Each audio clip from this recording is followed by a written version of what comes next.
আপনি যেই ছবিটার নাম বলছেন সেই ছবিটার হিরো হলো মান্না ভাই।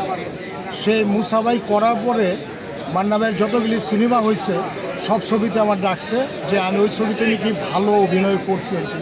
কিন্তু আমি এখনও হাজারের উপরে সিনেমাতে অভিনয় করছি, কিন্তু আমি এখনও অভিনয় পারি না। আমি এখনও আমার যে গুরুজন ব্যক্তি আছে তাদের থেকে অভিনয়টা শিখি আর কি। আমি এখনও অভিনয় পারি না। অভিনয় বলতে আমি এখনও অভিনয় বুঝি না। আমার হাজারের উপরে সিনেমা এবং টেলিভিশনের নাটক অনেক করছি।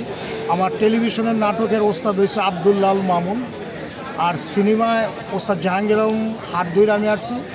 এবং পরবর্তী রুবেল ভাই হিরো হওয়ার পরে আমি তার সাথে মিডিয়াম 12টা বছর একসাথে ছিলাম। এবং আমার ওস্তাদ জাহাঙ্গীর আলম, কারণ এই ফিল্মে বিভিন্ন ছবিতে নিয়ে যেত আগে, ওই সময় রুবেল ভাই হিরো হয় নাই আর কি। পরে রুবেল ভাই 86-তে যখন হিরো হইল আর কি, তখন তো একসাথে আসি। এই যে আমার আর এক বন্ধু দেখতেই মানে বুড়া হয়ে গেছে, কিন্তু দীর্ঘ 40 বছরে এক লোকে আর কি। কারণ আমারও 70-এর কোঠায় 2.5 বছর বাকি 70 হইতে আর কি। তো আসলে এই পর্যন্ত আপনি কোন কোন নায়কের হাতের মানে পিটানি খাইছেন যদি দর্শকের উদ্দেশ্যে বলতেন? আপনি রাত জাগতে শুরু কইরা এবং লাস্টে যে হিরো আলম ওর মাইরও খাইছে, কইতে লজ্জা করে না। কারণ বাংলাদেশে এই 40 বছরে যারাই হিরো হয়েছে ম্যাক্সিমাম হিরোগো দিয়েই আমগো দেওয়া শুরু করে। আপনি মনে করেন বুগলির প্রথম ছবি আমার সাথে, মাহির প্রথম ছবি আমার সাথে।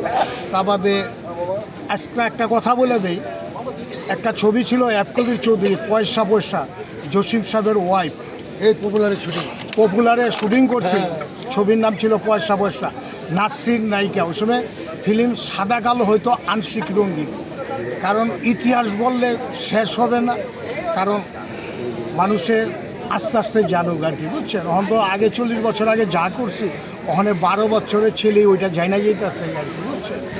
তো আসলে আরেকটা জিনিস আমরা জানতে চাই যে খুব দুঃখের বিষয়, হিরো আলমে একটা দুঃখ প্রকাশ করলেন যে ওনাকে যদি নির্বাচনে মানে ভোটার বানায় তাহলে নাকি উনি নির্বাচন করবে বললেই ওনাকে দেওয়া হয় নাই ভোটার।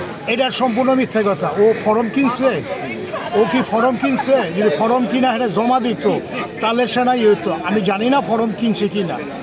আমি যদি ফর্ম কিনতো তাহলে সেটা ভোটার হইতো। আপনি যারা হয়েছে এখানে মেম্বারশিপ হয়েছে সবাই ফর্ম কিনছে। হিরো আলম, আমার মনে হয় হিরো আলম এখানে কোনো ফর্মও কিনে নাই গা, এবং এখানে মনে হয় যে কোনো আসে নাই গেছে না। উনি তো আসলে দাবি করছে যে ওনাকে যদি ভোটার বানানো হয় তা না উনি নির্বাচন করবে বলেই ওনাকে ভোটার দেয় নাই। আপনি এটা সম্পূর্ণ মিথ্যা কথা।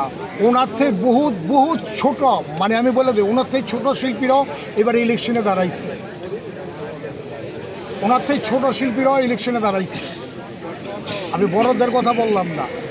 আর আগে পিছে না যাই না, শুধু ইলেকশন করলে তো হবে না।